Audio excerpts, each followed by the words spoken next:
Welcome to Unit 2, Lesson 2, the square root of a function. So, when we think of the square root, it's of the function y equals f of x. It's the square root of the function y equals f of x.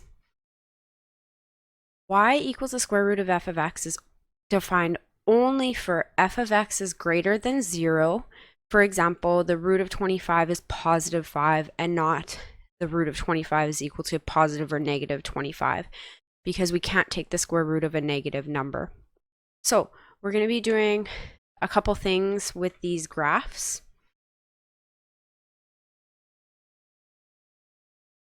The first thing we're going to do is plot the graph of the function as well as the root function of the original graph. So what we're going to do is compare a linear function with the graph of the square root of its function. Now, if we have f of x is equal to negative 2x plus 3, so it's a negative slope, it's going to be going in this direction, and it has a y-intercept of plus 3. When you're thinking of the square root of the y values, you want to look for those key points. So our perfect roots that we can come across are 0, 1, the square root of 4, the square root of 9. Those will give you some really beautiful points on your graph to draw a general root graph. Now, we have invariant points on the square root graph where f of x equals 0 or f of x equals 1. Y equals 0, y equals 1. Okay? These 2 points are always your starting point. So the reason for that is because at this point, the root of f of x is equal to f of x. And you can see that here in the table when we compare the values of y equals 0 and y equals 1. These 2 points right here are these 2 points on the graph. Then we compare the 2 functions. So if we're looking at y equals f of x, that's our straight line graph. Our x is an element of the reals and our y is an element of the reals. So it just goes negative infinity to positive infinity. Now, on the graph of the root of f of x, our x's are less than or equal to 1.5. Here's your x-intercept, okay? And our y's are greater than 0 because you can't take the negative of square root. And then, of course, as we just talked about, our invariant points occur at y equals 0 and y equals 1. So if you look for these 2 points on the graph, that'll give you your first 2 points of the square root to plot out. And then it becomes really simple from there. So there's some general rules for the relative locations of y equals f of x and y equals the root of f of x. So if f of x is less than 0, the graph of y equals root of f of x is undefined. So if you're looking at that graph that we have up above, you'll notice that there's no points in the negative quadrant of the graph. If f of x equals 0, the graphs of y equals root of f of x and y equals f of x intersect at the x-axis. If it's between 0 and 1, the graph of y equals root of f of x is above the graph of f of x. Now, it's not really clear here, but what actually happens is that the graph of the square root actually just loops up above that line, the linear line, and just loops up above it like that and then continues on its way. And that's what that's talking about. So when you're drawing that part on the graph, just make sure it makes a little loop above it. When f of x equals 1, the graph of y equals root of f of x intersects the graph of y equals f of x, so the points will cross. And when it's greater than 1, the graph of y equals root of f of x is below the graph of y equals f of x. And we can see all those points here. So see, as it exceeds y equals 1, the graph is below your original graph. So just as an example here, we have our linear function y equals 2x plus 1. So you want to remember that that's in that mx plus b format.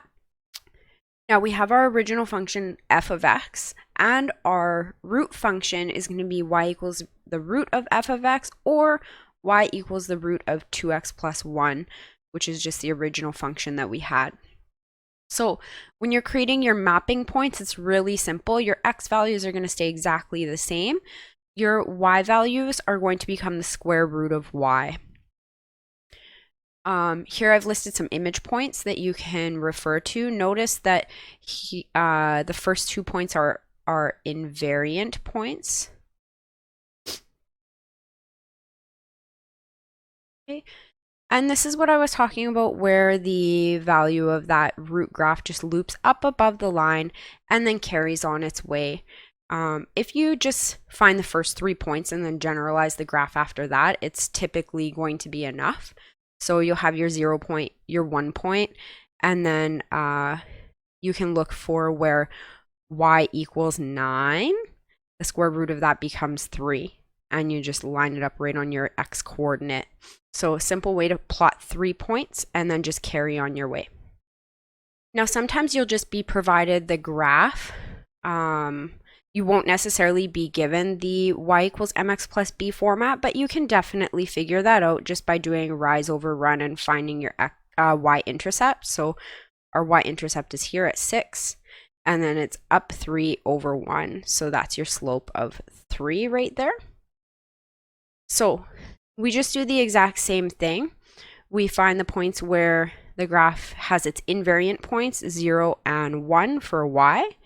And then find the point where the graph equals 9 and drop it down to 3, and then just draw your shape. Now the domain and range of the root function. So the domain, the x minimum must be -2, and the maximum is positive infinity because the graph just carries on indefinitely. And the same thing for the range. It starts at 0 and carries on to positive infinity. Another type of question that you might get is you're given the point on the graph of f of x, and it asks you what is the point on the graph y equals root f of x. So don't overthink this problem. It's really simple. Start with your mapping points. You start with x, y, and you're just converting it to the x root of y. So our original point is 416, and that would give us a new point of 4, 4 on the graph. So just 2 additional examples here. You've seen a couple already that are similar to f of x. Do your best to get that little loop between 0 and 1. I know it's sometimes hard to show. So in this graph, of course, our domain x has to be greater than or equal to -4, and y is greater than or equal to 1, carrying off into infinity. Now, in g of x, we have a parabola, and you need to remember that if there are negative values in the y's, the graph is going to be undefined at that time. So between -1 and +1, we cannot have any y values, okay, for our new graph, our root graph, because here you can see that this has shifted down below 0, okay, and you can't take the square root of -1. It's just not possible. So what you have is that asymptote kind of hanging out in the middle there, and your domain will change and have 2 variables. It will be -infinity up until -1, and then 1 until positive infinity. Your range, of course, is the same. It goes from 0 all the way up to infinity. So just be conscious of that if you're provided with a parabola graph that's shifted down, that wherever those negative y values are, your graph does not exist with the root function. Beyond this, you have some practice questions. They're very short and simple, and you can go ahead and plot those. I just wanted to remind you of the website that you can use to punch in your functions and see if you're doing it properly. It's called desmos.com, and it's a graphing calculator. It'll help you out. So if you're stuck, please feel free to use that. Plot this in, plot y equals f of x. If you're plotting this original line here, sorry, I'll just figure it out quickly. Our y-intercept is +1, and then up 1 over 2. So we have y equals 1/2 x plus 1. So if you're punching this into Desmos, you want to make this y f of x is equal to 1/2 x plus 1. And then when you punch in the second function to draw the root, you're going to say y equals the square root of f of x, because then it will build your second graph off of that function. So don't rely heavily on that resource because you won't have it in your examinations or tests. Try to do it without, but if you do want to check your answers, that's a good place to start.